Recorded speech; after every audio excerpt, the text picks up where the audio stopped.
Michelle, Professor Collins asked you to see me right after what happened in class. Sorry I'm late. I just had to figure out a few details with my boss.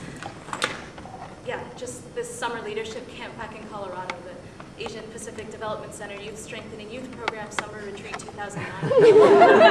APDC YSYPSR. We usually just call it Asian Camp for short, but then people get this image of some camp where all we do is practice eating with chopsticks and getting in touch with our native culture, which happens to be the same for all of us, despite there being 53 different countries on the Asian continent. But it's actually designed to promote leadership and community among Asian American high school students in the Denver metro area.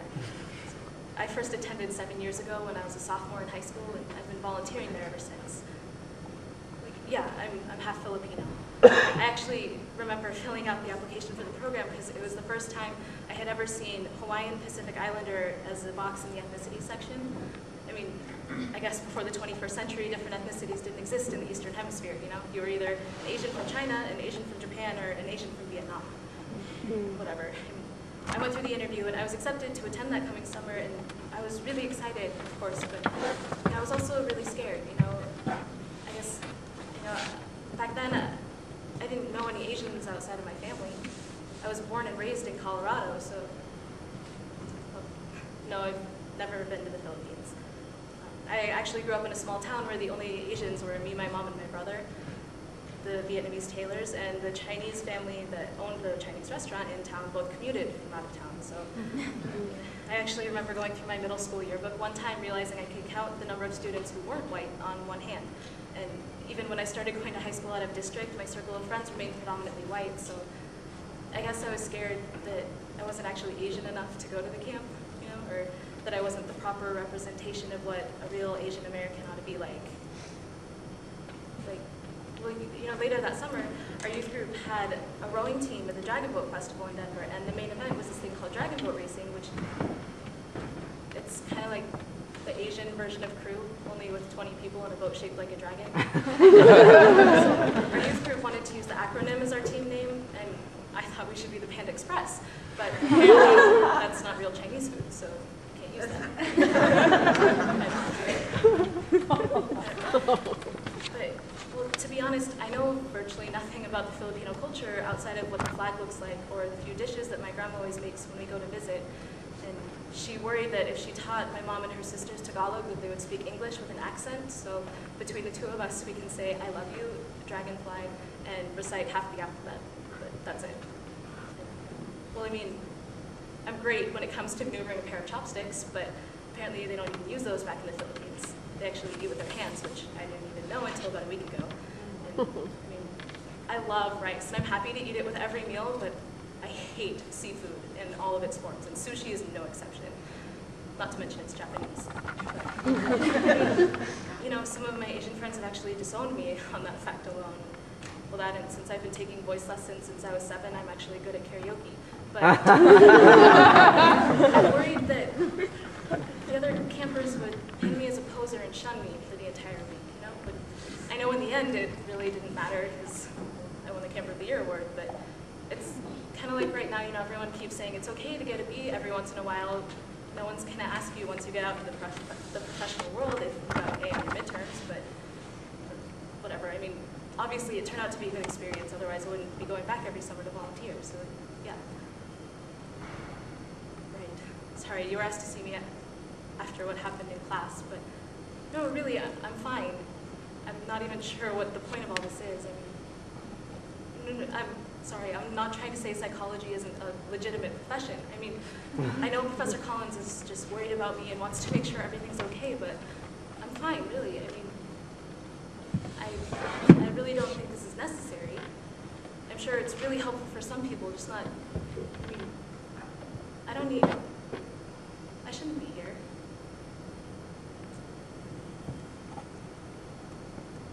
I shouldn't be here. I'm not supposed to be here. I'm fine. I'll be fine. I can handle this. And why is this even, they can't, not again. They can't, I can't be back here again. I can't drop that class. I mean, if I drop that class, it means I couldn't handle it. It means I'm not the top-notch student with the perfect record that everyone expects me to be. You know, it means I failed, and Asians don't fail. We're not supposed to fail. We're supposed to succeed in everything without even trying. And I do.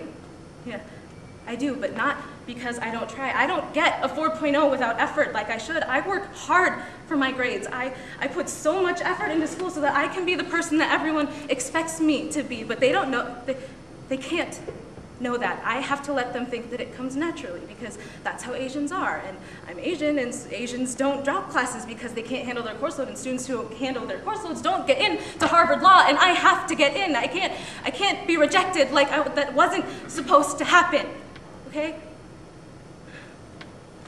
Maybe it wasn't effortless, but one way or another, I graduated with a 4.0, and I had that perfect score on the SAT math section, okay? I had the volunteer hours. I started the recycling club at school before green was cool. I had the extracurricular activities. I mean, maybe I didn't play tennis or the violin, but I spent just as much time in rehearsal as I did on my academics, and I was voted class president. I was the fucking prom queen, for crying out loud, so it's not like I didn't have any social skills. I was a shoo-in. You know, my interviewer told me that 7 out of 10 people who apply for the Ivies are more than qualified to go, but only 1 out of 7 is accepted, usually based on luck. And he told me that I was qualified, but I have a hard time believing that. I mean, somehow, somewhere along the lines, I missed something. Somehow I wasn't enough. I mean, something about my application was flawed. Dropping that class in high school meant the difference between here and Harvard. I mean, that has to be the case, otherwise why didn't I get in? They can't do this to me again. I won't let them. You know, I remember hearing about that Korean girl who committed suicide because she was salutatorian and not valedictorian. People were shocked, baffled, confused. And I nodded with my friend, saying the whole thing was crazy. I'd even joked with them before, calling myself a Twinkie, you know, yellow on the outside, white on the inside. It was stupid, I know. I mean, to some, being called a Twinkie is quite the insult, and I'm sure if anyone else were to call me that, I'd probably be really insulted, but I mean, that's what I am, isn't it? I didn't get in, so obviously I'm not Asian enough. So I couldn't tell them that I knew how that girl felt. I could see why she would do it. I didn't tell them that when they made me drop that class in high school, I dropped in class ranking, because that wasn't supposed to happen. I wasn't supposed to be salutatorian, and I was not supposed to be rejected by Harvard. That's not how it works.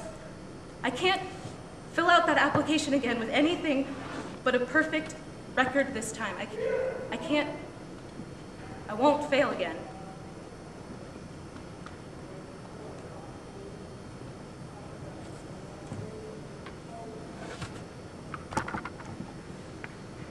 It's really not a big deal. I don't see why. I'm fine.